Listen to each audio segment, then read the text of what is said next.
उन्हाळ्यामध्ये आपण जास्त प्रमाणात गर्दी घेऊन छान कडकडीत उन्हात सुकवून घेतो.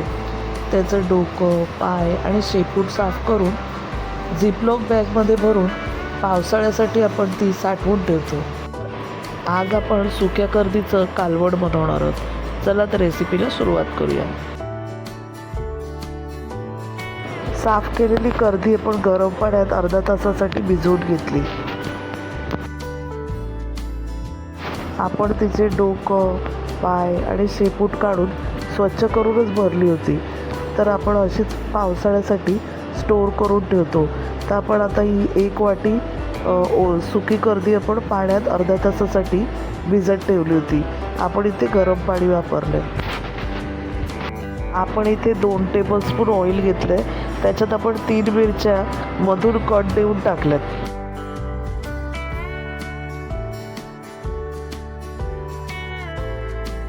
मिरची टाकले आपण इथे 2 मोठे कांदे बारीक चिरून घेतलेत.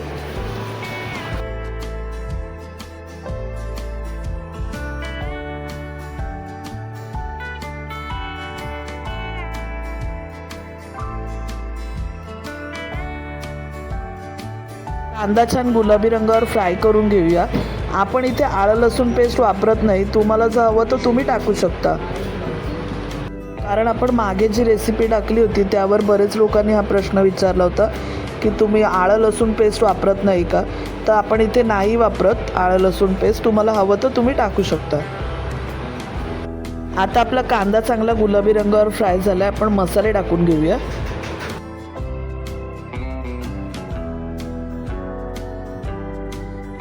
दोन चमचे काश्मीर पावडर, अर्धा चमचा हळद,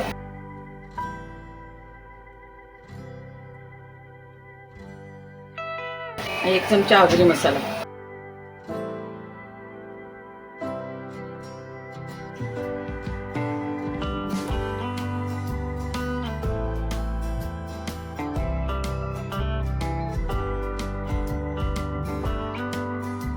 सुकी कर्दी आपण गरम पाण्यामध्ये अर्ध्या तासासाठी भिजत टाकली होती.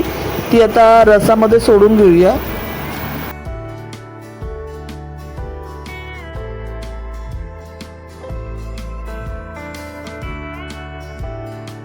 वांग, बटाटा आणि कर्दी हे सर्व टाकलं आपण 2 वांगी, 2 बटाटे घेतलेत मोठी मोठी आणि 1 मोठी वाटी कर्दी घेतली.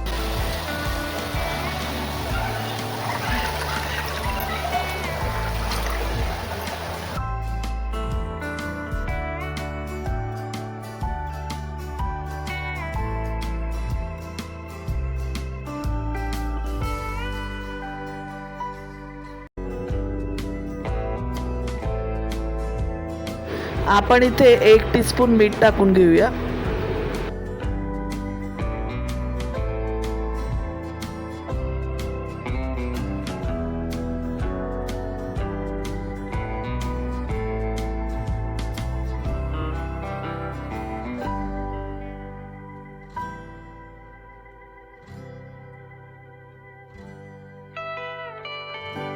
आता आपण छान मिक्स करून घेतलं. आता आपण झाकण देऊन 5 मिनिटासाठी एक वाफ काढूया. आता आपण 2 टेबलस्पून चिंचेचा कोळ काढलाय तो टाकून घेऊया.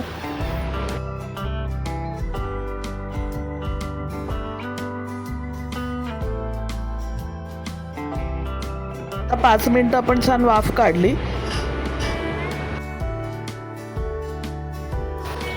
म्हणजे कालवण जे आहे ते तेलावरच मारून घेतलं आणि आता चिंचेचा कोळ टाकला.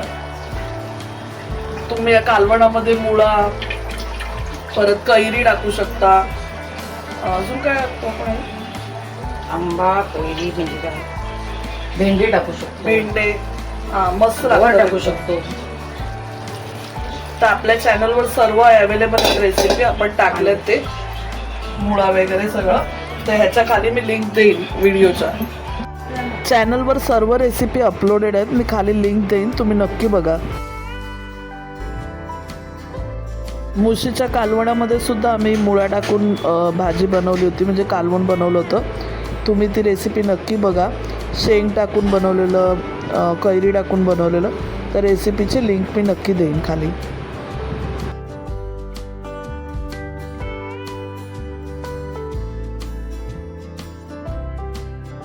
आपल्याला ग्रेव्ही किती हवी त्या हिशोबाने आपण पाणी टाकायचं आहे.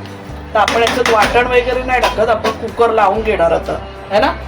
मीठ टाकणार आहे ना, मीठ टाकणार आणि मग कुकर लावून घेणार, एक शिट्टी घेणार. मीठ टाकले बघ चेक कर. का सांग. तर आपलं मीठ वगैरे सगळं टाकून झालं, आपण कुकरला झाकण लावून घेऊया, एक शिट्टी घेऊया. तुम्ही हे कालवण भाताबरोबर, भाकरी बरोबर, चपाती बरोबर खाऊ शकता.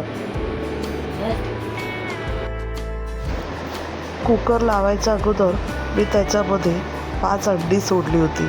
तर तुम्हाला जर अंडी आवडत असतील तर तुम्हीसुद्धा या कालवणामध्ये अंडी सोडू शकता. तेवढा व्हिडिओ आपला मिस झाला म्हणून मी इथे लास्टला दाखवलीत की अंडीसुद्धा टाकलेली. रिमझिम पावसात गरमागरम वाफाळत्या भाताबरोबर तुम्ही हे कालवण एन्जॉय करा. आणि रेसिपी आवडली तर मला कळवा. चॅनलवर नवीन असाल तर चॅनलला सबस्क्राईब करा, रेसिपीला शेअर करा. धन्यवाद.